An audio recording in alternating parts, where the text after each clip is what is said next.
सत्य है कि पूरा सप्ताह पिछला हमारा जाम और झाम के सप्ताह के रूप में देखा जाएगा। आप तो प्रयाग की बात कर रहे हैं, मैं प्रत्यक्ष देख रहा हूँ बनारस में। यहाँ सड़कों पर चींटी की तरीके से लोग रेंग रहे हैं और गाड़ियां तो चल ही नहीं सकती, मोटरसाइकिल से भी चलना शहर में बहुत ही मुश्किल, बहुत ही भारी है। ये तो जाम की स्थिति है। और स्थिति यह है कि बनारस, अयोध्या और अपना इलाहाबाद प्रयाग, इसके इसके प्रवेश के लिए जितने भी रास्ते हैं, जितने तरफ से भी रास्ते हैं, वो सारे रास्तों पर गाड़ियां लगी हुई हैं। और अभी भी जो रिपोर्ट आ रही है कि 300-300 किलोमीटर का जाम लगा है। और अभी हमारे एक रिश्तेदार चले हैं पूना से, और वो पता चला कि हर 2 घंटे बाद रोक दिया जा रहा है उनको कि और गाड़ियां अगर निकल जाएंगी, आप तक जाएंगे, 2-2 घंटे बाद उनको विश्राम कराया जा रहा है। जो रिपोर्ट आ रही है कि लखनऊ से लोग चल रहे हैं और उस जाम में इतना जाम लगा हुआ, गाड़ियां जल जा रही है। मैंने भाई इस जाड़े के भी सीजन में इतनी गर्मी उसमें हो जा रही है, इतनी हीट है कि गाड़ियां जल रही हैं। तो ये तो मामला जाम का है। अब चलिए, इस पर तो काफी बातें हो गई हैं, उसको क्या बात कहा जाए। और जहां तक उसका सवाल है तो साहब, इसमें मोदी जी का बहुप्रचारित डुबकी भी उनके देखा गया। हम तो एक कहते हैं कि ये जो लोग डुबकी उनको लगाने की बात कर रहे हैं, शायद डुबकी के जानते नहीं है। उसको डुबकी नहीं कहा जाता है, उसको हमारे कौवा स्नान कहा जाता है। डुबकी में पूरा का पूरा सिर तक आदमी नीचे डूबता है और फिर ऊपर आता है, और उतना नहीं होता है।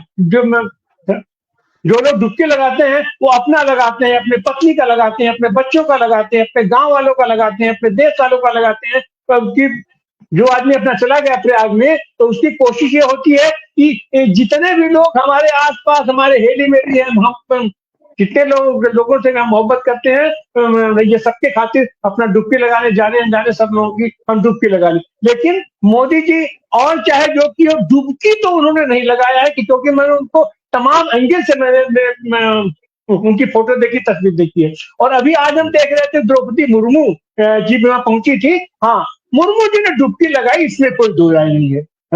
हाँ, मुर्मू जी ने डुबकी लगाई, और उसी डुबकी के की आकांक्षा ले हुए पूरा देश वहां उमड़ रहा है। अब तो उसका उलट प्रवाह आ रहा है, बनारस आ रहा है, अयोध्या आ रहा है। तो खैर, ये तो मामला है जाम का। अब हम आते हैं झाम पर। जो झाम फंसा दिया है अंतरराष्ट्रीय स्तर पर अपने ट्रंप साहब ने। मोदी जी वहां अपना बहुत प्रचारित हो रहा है कि मोदी जी जा रहे हैं और सारी चीजें समझ के वहां तरह के बोल देंगे कि आपने क्यों हमारे लोगों को हथकड़ी लगाया। सच बात यह है कि मोदी जी कहना नहीं चाहिए, हमारे देश के प्रधानमंत्री है, इनकी फटी हुई है। और ये जा रहे हैं कि नहीं जा रहे हैं, कैसे जा रहे हैं, इनका एकमात्र शायद लक्ष्य यही है कि जिस तरीके से उसने शुरुआत कर दिया है लोगों को हथकड़ी बेड़ी लगा करके, तो अभी तो ये उन लोगों को भेजा है जिनका कोई अपराध नहीं है। उनका केवल यही अपराध रहा है कि उनके देश में उन्हें रोजगार नहीं मिला।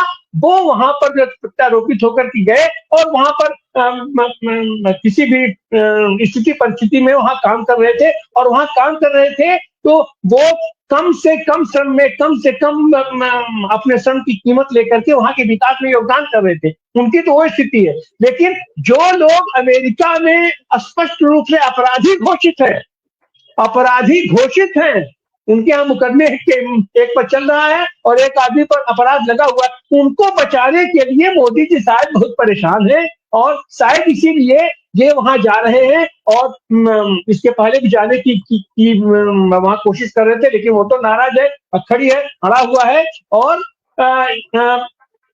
दुनिया के पैमाने पर जो हमारी छींचा लेकर हो रही है कि छोटे छोटे देश उससे टकरा रहे हैं। अभी जैसे वो कंबोडिया की बात आई कि उसने उनका जहाज लौटा दिया, तो उन्होंने क्या किया साहब कि उसके ऊपर 25% का सरचार्ज लगा दिया।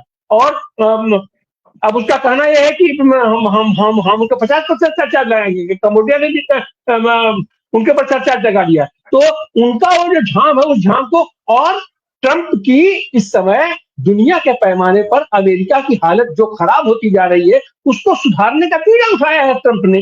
तो ट्रंप को इस समय दुनिया के पैमाने पर जो भी लोग उसको है, सबकी कमजोर नसों पर, जिस तरीके से हमारे यहाँ सरकार मोदी और अमित शाह की जोड़ी, हमारे यहाँ राजनयिकों की कमजोर नस पकड़ करके उसको दबा करके अपने पाले में कर रही है, वही चीज ट्रंप कर रहा है कि जो भी राष्ट्राध्यक्ष लोग हैं उनकी कमजोरियों को वो पकड़ करके अपने देश की अर्थव्यवस्था सुधारने की। तो मोदी जी वहां जा रहे हैं तो ये वहां आंख वहां कितना तरेंगे, अपना तैरने की मीडिया यहाँ की तो अपना चाहे जो कहे, सच बात यह है कि वो इनसे दस्तखत करवाएगा, वो इनसे राजीनामा करवाएगा कि ब्रिक्स से अपने आप को विड्रा करो। हम जो कह रहे हैं तेल लेने के लिए रूस के पास मत जाओ, अपना व्यापार वो चीन से कम करो और डॉलर का आधिपत्य अपने यहाँ भी स्थापित करो और दुनिया के पैमाने पर तुम जहां जहां स्थापित कर सकते हो उसका तुम आधिपत्य स्थापित करो। यही कारण है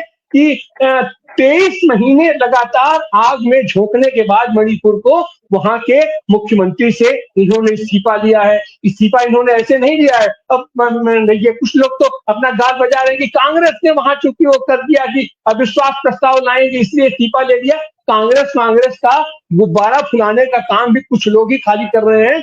कांग्रेस की आज की तारीख में कोई स्थिति परिस्थिति है नहीं बन रही। कांग्रेस ने भी अपनी विश्वसनीयता खो दी है और सबसे ज्यादा विश्वसनीयता तो जो अपना उखड़ रहे थे केजरीवाल, उनका मामला ध्वस्त हो गया है। आने वाले दिनों में जो स्थिति बनने वाली है कि पंजाब की सरकार भी इनकी संकट में पड़ने जा रही है और बिहार में भी अब भारतीय जनता पार्टी एन केन प्रकारे अपने बहुमत की सरकार बनाएगी और अगला टारगेट उनका बंगाल में होगा। उन्होंने उड़ीसा की सरकार ले लिया, उन्होंने दिल्ली की सरकार ले लिया, उन्होंने ये पंजाब की सरकार ले लेंगे आने वाले दिनों में। इन्होंने महाराष्ट्र में अपनी सरकार बना लिया और अभी ये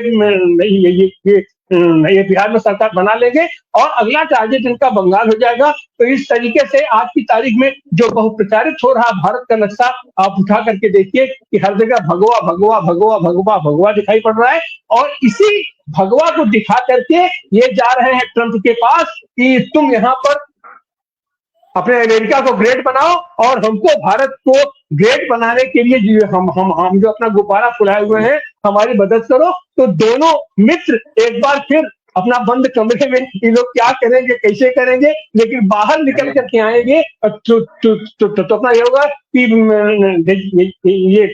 ये दोनों के दोनों सुपर पावर है। आप अपने यहाँ सुपर पावर बने रहिए, हमको अपने यहाँ सुपर पावर बने रहिए। अब तो इस तरीके से यह झाम और जाम की सत्ता आगे क्या से दिखाएगी अब इसको देखना ये बहुत दिलचस्प होगा। बहुत बहुत धन्यवाद। धन्यवाद तिवारी जी। सप्ताह की बात हम यहीं समाप्त करते हैं। हमारे साथ आज जुड़ी थी एडवोकेट आराधना भार्गव, डॉक्टर सलीम खान, जितेंद्र सिंह जी सोढ़ी, सुभाष